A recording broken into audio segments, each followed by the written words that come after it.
নমস্কার বন্ধুরা, সবাই কেমন আছো? আশা করি ভালো আছো। তোমাদের ভালোবাসায় আমিও ভালো আছি। আজকে তো চতুর্থ সোমবার।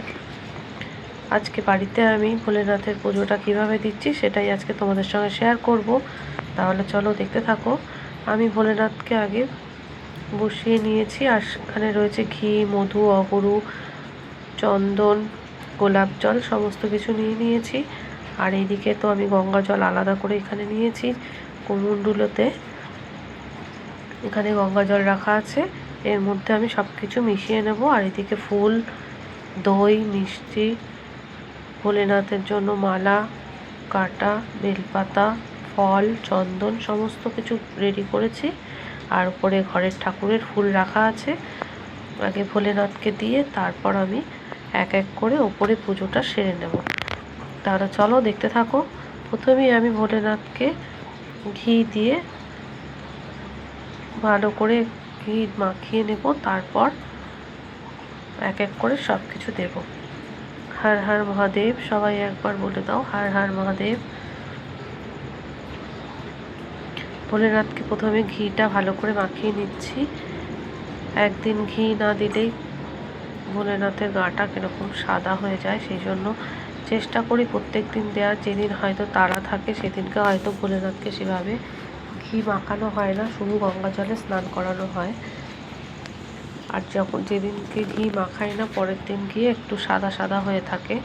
বেশিরভাগ সোমবারই করেই মাখানো হয়, আর অন্যদিন যদি সময় থাকে তাহলে করা হয়, নয়তো অন্যদিন ঘিটা হয়তো রোজ মাখানো যায় না, সেই জন্য একটু সাদা সাদা হয়ে গেছে।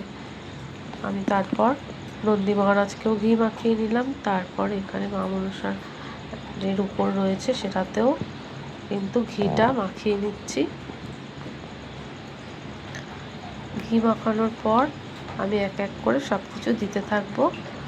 আর শ্রাবণ মাস মানেই তো জানো, সারা মাসটাই ভোলেনাথের সেবা করা হয় এবং সেবা করিও। কি প্রত্যেক সোমবার তো আলাদা করেই করা হয়, ওপর থেকে নিচে নামিয়ে বসে ভালো করে পুজো দিই। আর নয়তো অন্য দিন ভোলেনাথকে যেরকম করে আমরা স্নান করাই সেভাবেই করাই। গঙ্গা জল দিয়ে, শুধু গঙ্গা জল দিয়ে আর ফুল মালা দিয়ে পুজো করা হয়। আর এই সোমবারগুলোতে আমরা কি করি, পাথর বাটিটা নিচে নামিয়ে তারপর ভালো করে স্নান করানো হয়। সবাই তো জল দেয়, শুধু যে আমি জল দিচ্ছি তা নয়, আমার ঘরের কিন্তু সবাই এই শ্রাবণ মাসে ভোলেনাথের মাথায় জল দিয়ে থাকি। আমি মধুও দিয়ে দিলাম, অগুরু দেব, আর দেব চন্দন, সব কিছু দিয়ে তারপর আমি এক এক করে অগুরুটা আমি একটু জলেও মিশিয়ে নিয়েছি। সবাই তো দেবে সেই জন্য জলের মধ্যে সব দিয়ে নিয়েছি। আর এক এক করে আমি এখানে ভোলেনাথের মাথায় অল্প অল্প করে দিয়ে দিচ্ছি।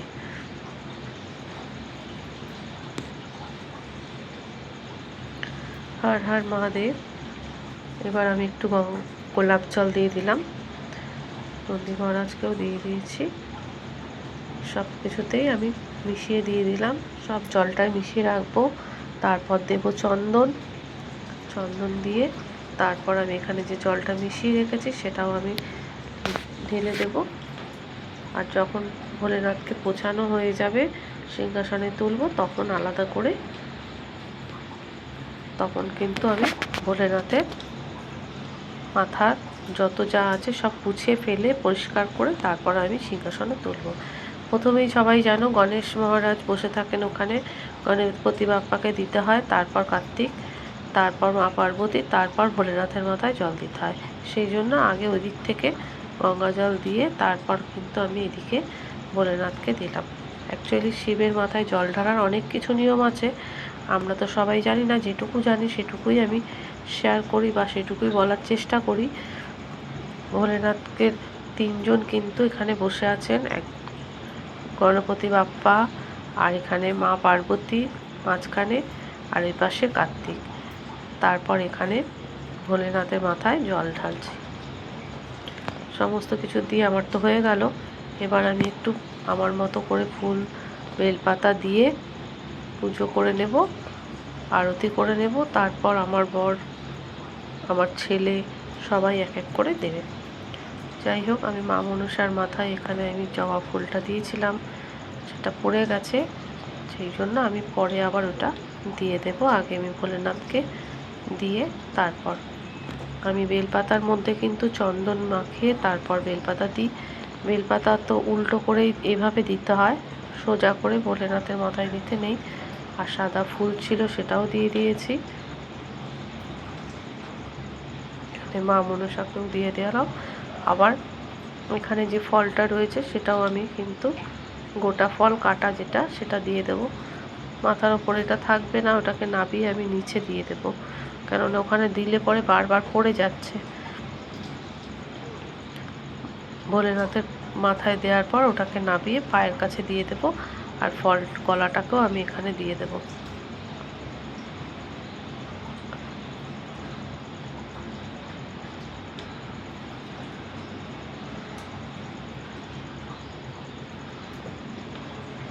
আজকে আমি যেটুকু পুজো করেছি কোনো কেটে ভিডিও করিনি, পুরোটাই তোমাদের সঙ্গে শেয়ার করলাম, কেননা আর কোনো ভিডিও আমি এর মধ্যে ঢুকাইনি। শুধু ঘরে যে আমি শিবের জল ঢালা কীভাবে করি সেটাই আমি তোমাদের সঙ্গে শেয়ার করলাম। আজকের পৈতেটা এত ছোট এনেছে, সেই জন্য পৈতেটাকে আমি সামনেই বাবাকে দিয়ে দিলাম।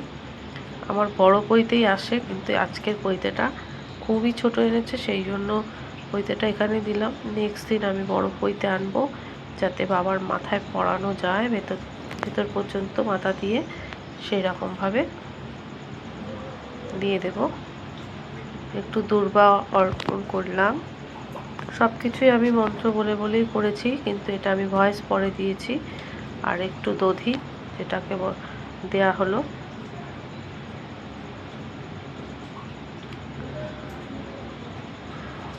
আমার তো মোটামুটি ভগবান ভোলেনাথকে সমস্ত কিছু দিয়ে কমপ্লিট করা হয়ে গেছে।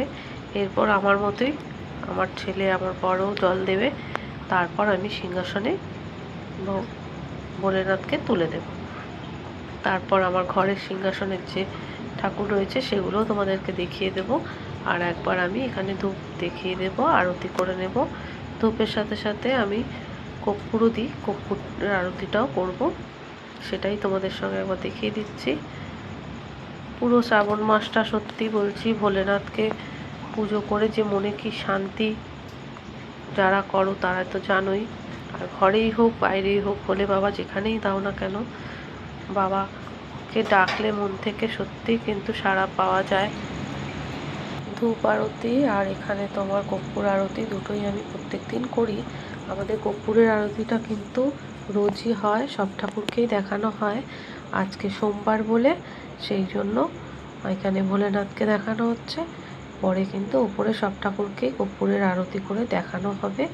আমার তো এখানে দুপাশে আরতি করা হয়ে গেল, আর আমার ঠাকুরকে সমস্ত কিছু দিয়ে করা হয়ে গেছে। ভোলেনাথকে পুরো পুজোটাই আমার কমপ্লিট। আমি এদিকে ফল কেটে রেডি করব, আর ওইদিকে ওপরের ঠাকুরটা আমার বরমশাই দিয়ে দেবেন, কেননা ওপরের ঠাকুর করতে গেলে আমার এদিকে রান্নারও দেরি হয়ে যাবে। সেই জন্য এদিকে আমি ফল কেটে রেডি করে নিলাম। এদিকে সাবু ভেজানো হয়ে গেছে। এখানে রাধা মাধব আর গোপাল সোনাকে ফুল মালা মিষ্টি দিয়ে পুজো করা হয়ে গেছে। একবার তোমাদেরকে একবার দর্শন করে দিলাম। ভিডিওটা আর বেশি বড় করছি না। সবাই ভালো থেকো, সুস্থ থেকো। হর হর মহাদেব, রাধে রাধে। সকলকে জানাই অনেক অনেক ভালোবাসা এতক্ষণ আমার ভিডিওটা ধৈর্য ধরে দেখার জন্য।